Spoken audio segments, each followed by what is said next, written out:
This is section 3.4. We're solving equations, but now we're going to see x's on both sides or variables on both sides. Variables on both sides. Oh my gosh. I don't know what happened there. All right. We'll just, okay. So, example number 1. First, we try to simplify. This portion right here is simplifying. If we can simplify something, in the equation, we always try to do that. Then this portion is solving. So, are there parentheses? No. So we don't need to distribute. Are there like terms on the same side? I don't see any like terms on the same side of the equation. On the left side, these two are not like terms. We can't combine them. On the right side, these two are not like terms. We can't combine them. So no combining like terms. Moving on, if variables are on opposite sides of our, it's not a sentence, is it? Are variables on opposite sides of the equation?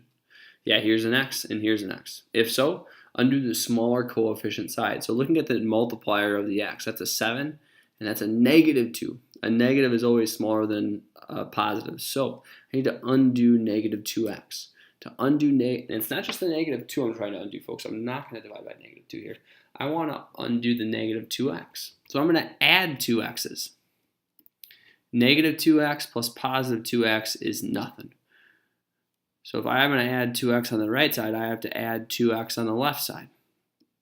So if I have 7 x's plus 2 x's, that's 9 x's. So my new equation says 9x plus 19 equals, remember this is gone, 55.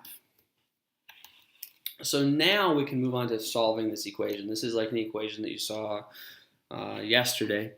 X is being added to by 19 and multiplied by 9. So we undo the adding first. So we subtract 19. Subtract 19, we get 36 on the right. And we just bring down the 9x that's left over on the left side. Undo multiplying by 9 by dividing by 9. So we get x equals 4. And if you substitute that in, folks, you would take 7 times 4 plus 19, and you'd wonder if that equals -2 times 4 plus 55. By the way, folks, there's only one number in the entire universe that makes the left side equal the right side here, and we think it's 4. So let's see here. 28 plus 19 is 37. I lied. Is that 47? That's 47. I didn't carry the 1. I did it in my head really quick. Here we have -8 plus 55, that's 47. So 4 is the solution. It's the one number that makes the left and the right side equal. If we used any other number besides 4, when we plug it in for x, we would get two different outputs on the left and the right side. The numbers would not be equal, and the math gods say that these things need to be equal. 4 does it. 4 is the solution. That was fun. Let's try example number 2. Are there parentheses? No. Are there like terms on the same side of the equation? On the left side, there are like terms. There's a 16d and an 8d. That's 24d. So we do combine those like terms. Now, are there variables on opposite sides of the equation? Yeah, there's a 24d on the left side and a 6d on the right side. If so, undo the smaller coefficient side. So this is 6d and this is 24d. I'm going to undo the 6d by taking away 6d's. So then 24d minus 6d is 18d.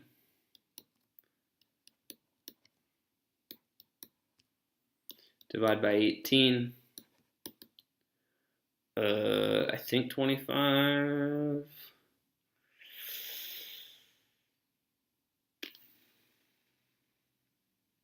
Well, 25 times 20, yeah, that'd be 25.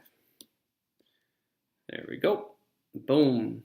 So let's see, this, when I substitute in 25, every place I see a D, 16 times 25 is 400 plus 200, that's 600. Here I have 450 plus 6 times 25 is 150. 450 plus 150 is 600. Boom.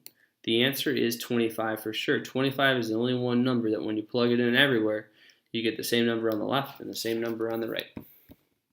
Equivalent values.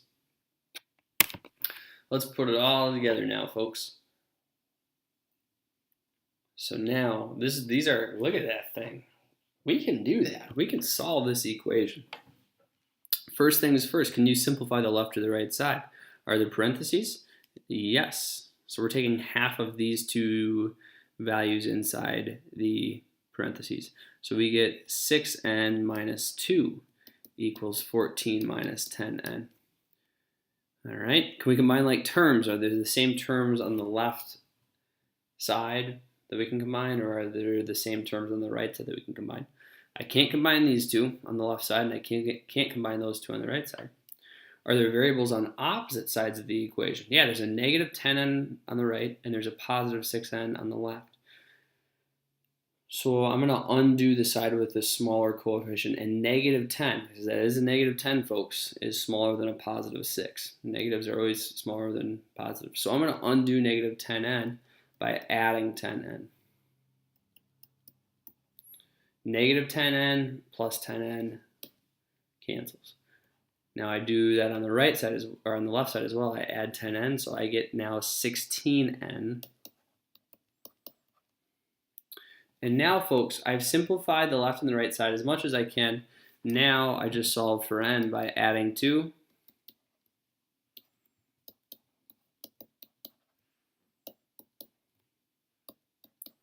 And so we get n equals 1.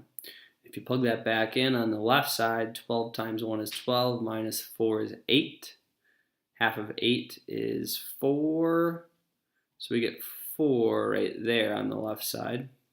And then 14 minus, well, 10 times 1 is 10. So 14 minus 10 is 4. Boom. It's totally the correct answer. Example number 4 coming right up. So, can we distribute? You bet. Now, careful here. What are we distributing in? 2 or negative 2? Yep, let's add the opposite. That's a negative 2. So we get negative 10 plus 8x. Drop down the plus sign, drop down the 2. Equals x minus 3 plus 5x minus 1. All right, so there's parentheses and we distribute it. Are there like terms on the same side of the equation? So yeah, there's a constant, and there's a constant. And that's a, I shouldn't do that, I suppose. So that combines to negative 8. And the 8x, there's nothing to combine with on the left side. On the right side, I see an x, I see a 5x, I see a negative 3, and I see a negative 1. I'm going to make these symbols different. So what I was nervous about is, these have the same symbols as what I had there. We're definitely not combining anything on the left and the right side. Never, ever do that. Only combine things on the same side of the equal sign. So then we get 6x minus 4. From here, so we've taken care of the parentheses by distributing. We've combined like terms on the left and the right side if possible. Now are there variables on each side of the equation? You bet. And we're going to undo the side with the lesser. So here's 8x and here's 6x. I'm going to take away the 6x's. And what I do to one side, I have to do to the other side. So now I have negative 8 plus 2x equals negative 4. So now solve for x. To undo adding negative 8 to the 2x, we'll add positive 8. So now we get 2x equals 4. And we'll divide by 2, so then x equals 2. So, should we check that thing? Man, there's a lot of steps. Look at all that work. You should be really proud of that work. Look at that. Hopefully it's right, and if it's not right, folks, we're going to not get frustrated. We'll figure out where things happen, but things are looking really good here. It'd be really nice to know that we nailed that. So we have 5 minus 8 in here. right? Because 4, so starting inside out, parentheses, top down, do the parentheses, and within the parentheses, you need to multiply. So 4 times 2 is 8. 5 minus 8 is negative 3. Negative 3 times negative 2 is 6. 2 plus 6 is 8. Probably should have shown a little more work there. By the way, folks, you could just use a calculator and type in 2 minus 2 parentheses 5 minus 4 times 2. Probably a little bit safer because I could make a mistake here while I'm checking and get frustrated for no reason. Maybe it is the right answer, but I make a mistake on this. So 2 minus 3 is negative 1 plus, here I have 5 times 2, that's 10. 10 minus 1 is 9. 9 plus negative 1 is 8. Whew, it works. All right. Oh, yeah, there's a couple special situations here. I think I'm going to save this for another day.